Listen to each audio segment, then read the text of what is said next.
Speaking of which, let's read his statutory rape article to get a better understanding of the mind of Alan M. Dershowitz, something that he defended literally 2 years ago. An article that he wrote 20 years ago that he defended 2 years ago. Okay? Take a look.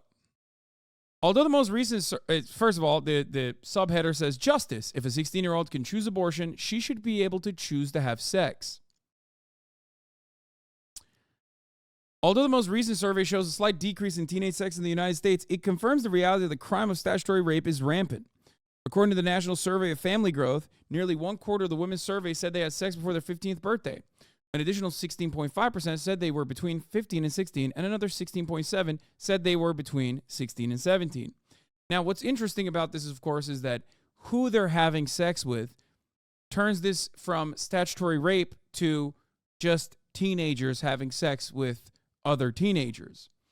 I feel as though he is making it seem as though all of these teenagers having sex with other teenagers and they're losing their virginity is the same as a teenager having sex with someone over the age of 18.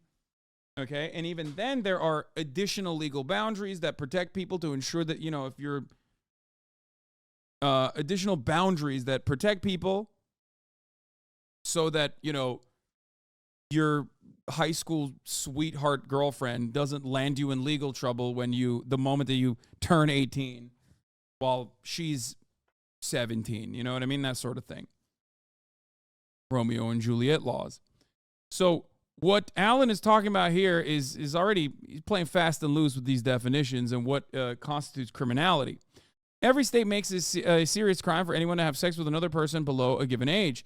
The age of consent varies from state to state. In some, it is as high as 18, while others, it is as low as 14. Some jurisdictions mitigate the crime if the perpetrator is close in age to the victim, while others do not. This is all theoretical, of course, since the very few statutory rape charges actually are brought.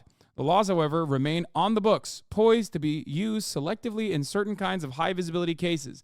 Recently, for example, an 18-year-old Wisconsin high school senior was prosecuted after he got his 15-year-old girlfriend pregnant and then offered to marry her.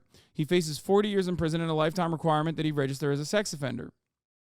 The high-visibility case that has most recently put the statutory rape laws in headlines is the allegation that Michael Kennedy, son of Robert and nephew of John, had an affair with his children's babysitter, who is now a 19-year-old college student.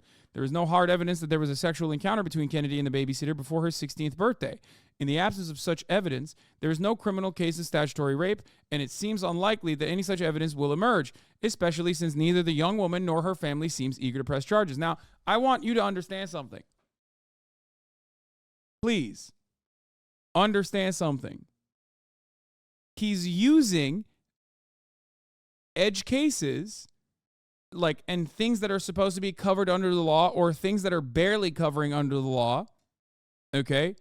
Things that can go in either direction to defend on principle lowering age of consent. This is very, very different, okay?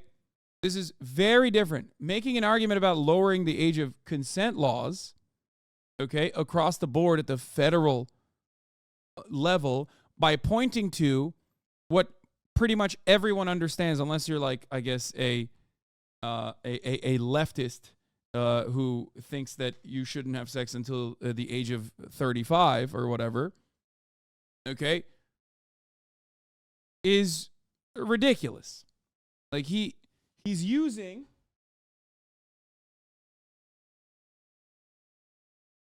instances that are mostly covered under the law as permissible to talk about something that everyone understands is gross and illegal for good reason.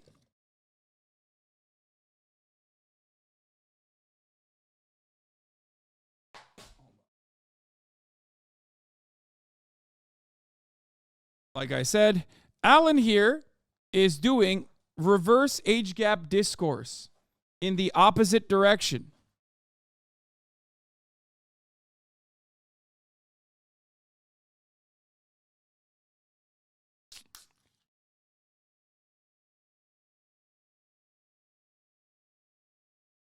This is a blue checkmark post in the before times. Yeah.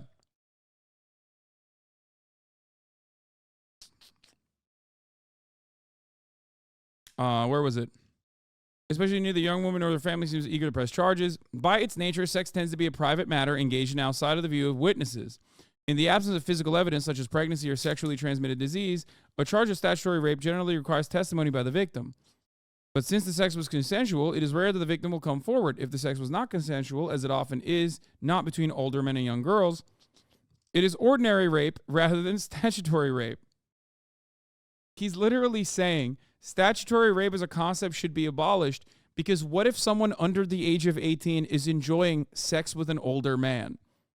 In which case, it should not exist, which is ridiculous because that's the whole purpose behind statutory rape is that someone under the age of 18 having sex with someone over the age of 18 is a situation where someone under the age of 18 can't consent. This would be like having sex under the influence, okay? And saying like, "Oh, dude, you shouldn't be able to prosecute someone for having sex under the influence because like what if couples have sex under the influence all the time?" Okay? Minors can't consent because they are too young. Exactly. No, I know. I know that he's like saying ordinary rape. He's using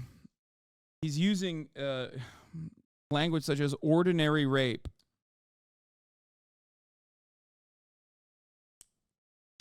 Anyway. Incredible.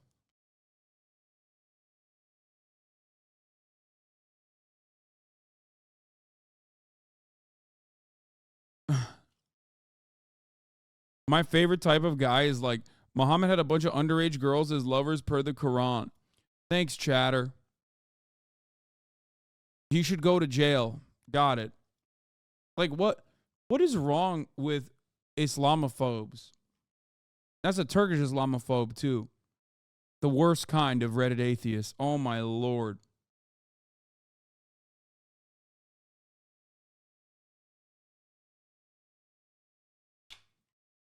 Yeah. Famously, none of the other religious scripture has, like, any kind of weird stories in them, so.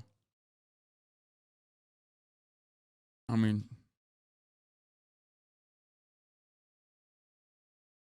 Mary was 15 when she was impregnated by God. Cancel God. Yeah.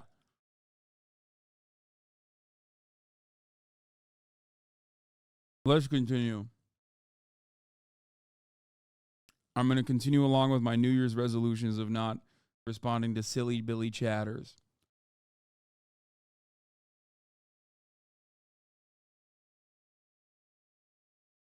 Okay.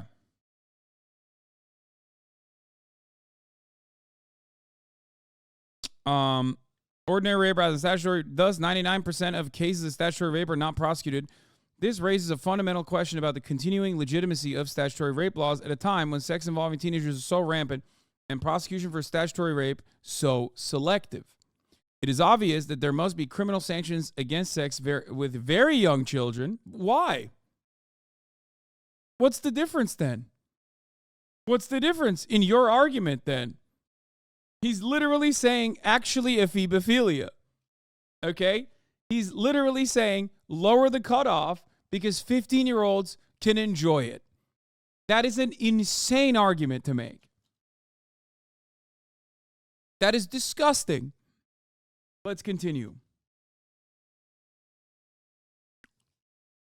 It is obvious that there must be criminal sanctions against sex with very young children, but it is doubtful whether such sanctions should apply to teenagers above the age of puberty, since voluntary sex is so common in their age group. Any cutoff age will, of course, be somewhat arbitrary, and yet a line must be drawn. Nor would it be practical to have a cutoff based on individual maturity rather than age, since maturity is so subjective a criterion. Moreover, puberty is apparently arriving earlier, particularly among some ethnic groups. Oh my Lord.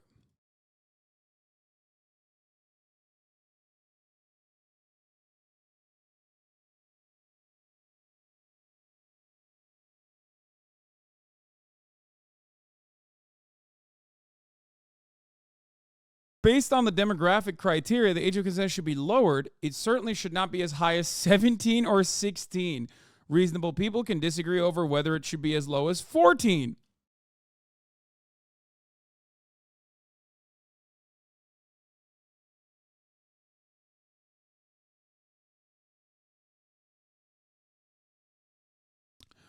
15 would seem like an appropriate compromise.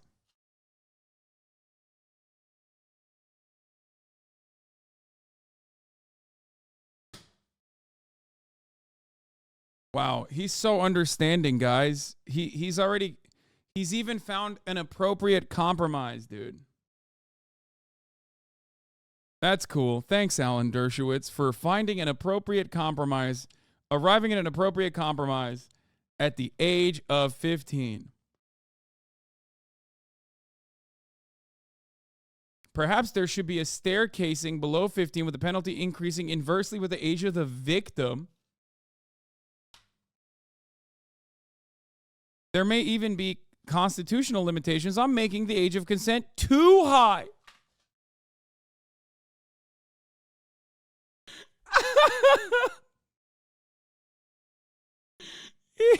What? Dude.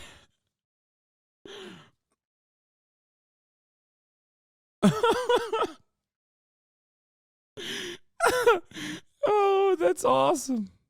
The Supreme Court has suggested in the abortion context that young women do have reproductive rights at a certain unspecified age.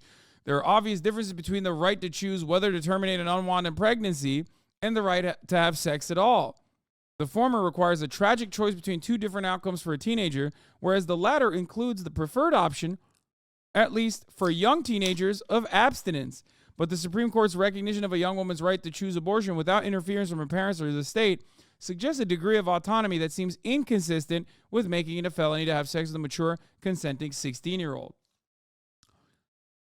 Yeah, I don't think he understands that. Abortion laws, such as that one, protect a woman, okay, or the victim in this circumstance. Mostly, I mean, overwhelmingly, or almost all of the cases, a woman, a girl, okay, under the age of 18. Statutory rape laws that are currently in the books that you want to change are also there to protect the victims. Okay? You want to protect the perpetrators because in this situation, one party is the one that is responsible. A 15-year-old girl that has sex with Alan Dershowitz is not going to jail for statutory rape. Alan Dershowitz, hypothetically, would be going to jail for statutory rape. So to try and write this argument from this perspective is a little weird.